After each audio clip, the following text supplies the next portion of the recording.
Hello students, I hope you guys are doing great. So NMAT exam is very close. It's going to start from the first week of October and one of the topics जो NMAT में आता है जो कि आपके score को काफी increase कर सकता है towards the end is idiom and phrases because idiom phrases आपको बाकी सारे एग्जाम्स में कैट में या नॉन कैट के जो दूसरे एग्जाम्स हैं वहां पे ज्यादा idiom phrases के क्वेश्चंस नहीं आते हैं. Okay there is a set limit. Okay अगर आपने ये जो एक लिस्ट आज मैं आपको देने वाला हूं अगर आपने ये मोस्ट एक्सपेक्टेड एंड मैट के इडियम्स फ्रेजेस कर लिए तो आपका स्कोर जो है वो कम से कम 4 से 5 क्वेश्चंस और राइट आ सकते हैं यानी कि एक मेजर जंप आपका हो जाएगा in the end MAT score. Okay so let's get started off. Okay quickly okay subscribe the channel because आपको सारी अपडेट्स अगर रेगुलरली मिलती रहेगी अगले 3-4 महीने बहुत क्रूशियल है. बेल आइकन भी दबा देना. ओके नाउ इडियम और फ्रेजेस के बीच का डिफरेंस क्या है पहले वो देख लेते हैं. Then I will give you the list for idioms and phrases separately.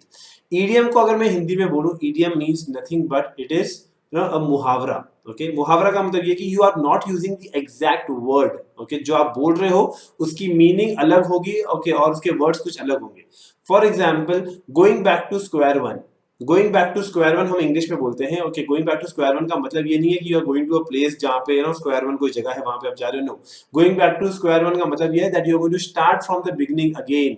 Okay so words कुछ अलग बोल रहा है और मीनिंग कुछ अलग है. That is called idioms. Okay that is called idioms. Okay और यहाँ पे ये चीज का ध्यान रखना है कि फ्रेजेस क्या चीज होती है.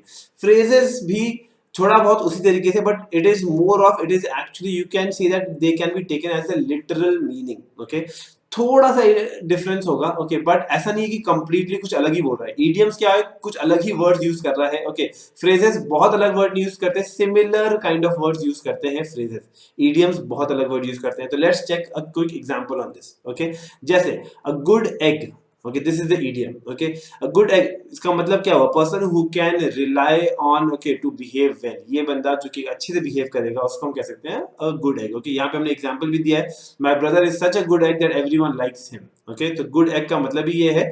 आपको इसे समझ में आना चाहिए कि इस यहाँ पे ब्रदर के बिहेवियर की बात करेंगे उसका बिहेवियर बहुत अच्छा है. This is idiom. You can understand a good egg okay and good behaviour. These are two very different meanings. Okay but okay when you compare in literal sense और idiom में literal sense में हमको नहीं करना होता है. तो in this case okay you will have to go through a list of idiom जो कि एनमैट में पूछे जाते हैं और वहां से आप उसको यूज कर सकते हो. ठीक है going ahead bite the bullet. अब यहाँ पे कहीं कहीं स्टूडेंट कहते हैं सर मैं इसको याद कैसे रखूं अगर मुझे कोई नया इडियम आ गया तो कैसे करेंगे. आप कुछ ना कुछ सेंस बना सकते हो जैसे कि बाइट द बुलेट. अब bullet is definitely something which is unpleasant और something which is challenging and you have to bite it. तो आप एक जो अनप्लेजेंट चीज है उसको आप बेयर करने वाले हो. सो थोड़ा सा अगर आप दिमाग लगाओगे okay you can kind of make sense of it. Okay to endure a painful or unpleasant situation that is unavoidable. Okay so यहाँ पे आपको एग्जांपल भी दिया हुआ है. इसी तरीके से आप और भी एग्जांपल दे सकते हो. Chase rainbows. ओके रेनबोज आप टच कर सकते हो. You can not touch rainbows. So rainbow is something which is can be seen but you can not go and touch it. Okay और आप उसको चेज करोगे अगर आप भागते रहोगे तो आप कभी रेनबो तक पहुंच नहीं पाओगे. Okay, so when someone tries to achieve something which is impossible or difficult, okay, that is called chasing rainbows. Okay, और यहाँ पे आपको एग्जांपल भी दिया हुआ है. Okay, let the cat out of the bag. Okay, reveal a secret. Okay, so more and more such idioms okay, जो कि एनमैट में पूछे जाते हैं. जब आपने उसका एक्सपोजर लिया उसको रीड किया उसको पढ़ा so आपको ज्यादा समझ में आएगा. Okay, scream blue murder. Okay, to scream loudly for okay or for a long time okay especially in order to protest about something.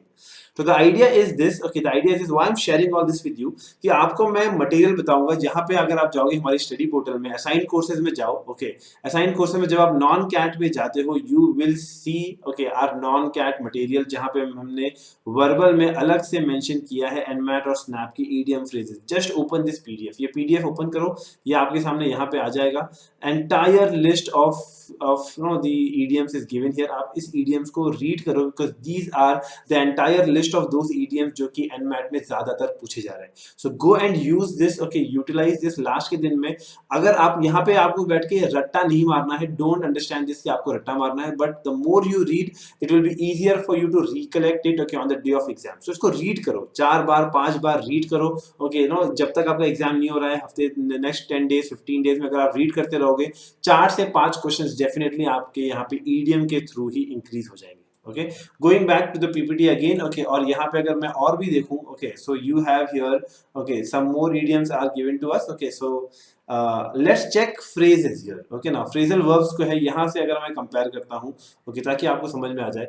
Now phrasal verb में अगर आप देखोगे यहाँ पे उन्होंने दिया है break into, as I said, okay, they will use similar kind of words, okay, not completely different, okay, so when you say break into, to enter by force, okay, to enter by force, so when you're going to break into, okay, आप तोड़ के घुस रहे हो अंदर तो आप force से घुस रहे हो, it's like something similar, but एकदम जैसे ईडीएम के केस में पूरा ही अलग होता है, ओके, वैसा नहीं है।